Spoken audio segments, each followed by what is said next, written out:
വിശുദ്ധ ലൂക്ക എഴുതിയ സുവിശേഷം അധ്യായം 11 വാക്യങ്ങൾ 14 മുതൽ 26 വരെ.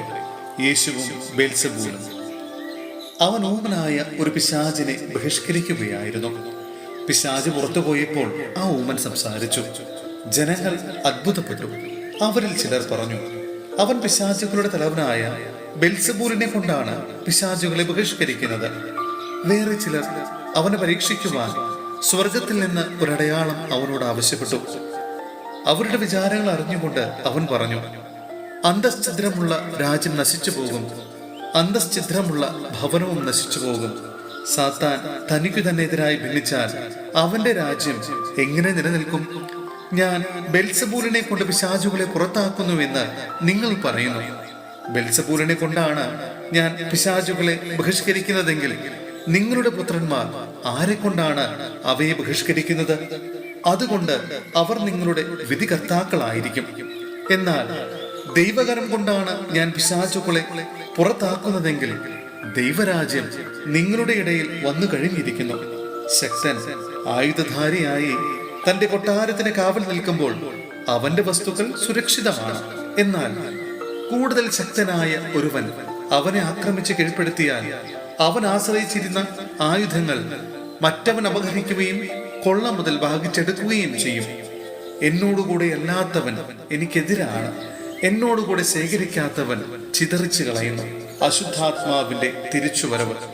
അശുദ്ധാത്മാവ് ഒരുവന് വിട്ടുപോയാൽ വരണ്ട സ്ഥലങ്ങളിലൂടെ ആശ്വാസം തേടി അലഞ്ഞു നടക്കും. കണ്ടെത്താതെ വരുമ്പോൾ അവൻ പറയുന്നു, ഇറങ്ങിപ്പോന്ന ഭവനത്തിലേക്ക് തന്നെ ഞാൻ തിരിച്ചു ചെല്ലും. തിരിച്ചു വരുമ്പോൾ ആ വീട് അടിച്ചുവാരി സജ്ജീകരിക്കപ്പെട്ടതായി കാണുന്നു. അപ്പോൾ അവൻ പോയി തന്നേക്കാൾ ദുഷ്ടരായ മറ്റേഴ് അശുദ്ധാത്മാക്കളെ കൂടി കൊണ്ടുവന്ന് അവിടെ പ്രവേശിച്ച് വാസമുറപ്പിക്കുന്നു. അങ്ങനെ ആ മനുഷ്യന്റെ സ്ഥിതി ആദ്യത്തേതിനേക്കാൾ മോശമായി തീരുന്നു. വിശുദ്ധ യൂദാസ് എഴുതിയ ലേഖനം അധ്യായം 1 വാക്യങ്ങൾ 8 മുതൽ 13 വരെ. വ്യാജോപദേഷ്ടാക്കൾ. സ്വപ്നങ്ങളിൽ നിമഗ്നനായിരിക്കുന്ന ഈ മനുഷ്യർ ശരീരത്തെ അശുദ്ധമാക്കുകയും അധികാരത്തെ തള്ളിപ്പറയുകയും മഹിമയണിഞ്ഞവരെ നിന്ദിക്കുകയും ചെയ്യുന്നു. പ്രധാന ദൂതനായ മിഖായേൽ മോശയുടെ ശരീരത്തെ ചൊല്ലി പിശാചിനോട് തർക്കിച്ചപ്പോൾ അവനെ കുറ്റപ്പെടുത്തി ഒരു നിന്നാ വചനം പോലും ഉച്ചരിക്കാൻ തുനിഞ്ഞില്ല. പിന്നെയോ കർത്താവ് നിന്നെ ശാസിക്കട്ടെ എന്ന് മാത്രം പറഞ്ഞു. ഈ മനുഷ്യരാകട്ടെ തങ്ങൾക്ക് മനസ്സിലാകാത്ത എല്ലാ കാര്യങ്ങളെയും ദുഷിക്കുന്നു. വിശേഷ ബുദ്ധിയില്ലാത്ത മൃഗങ്ങളെ പോലെ തങ്ങളുടെ ജന്മവാസന കൊണ്ട് മനസ്സിലാക്കുന്ന കാര്യങ്ങൾ വഴി അവർ മലിനരാവുകയും ചെയ്യുന്നു. അവർക്ക് ദുരിതം.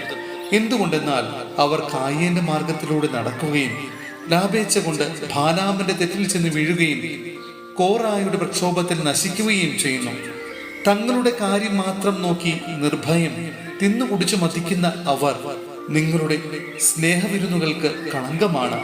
അവർ കാറ്റിനാൽ തുരത്തപ്പെടുന്ന ജലശൂന്യമായ മേഘങ്ങളാണ്. ഉണങ്ങി കടപൊഴുകിയ ഫലശൂന്യമായ ശരത്കാല വൃക്ഷം പോലെയാണ്.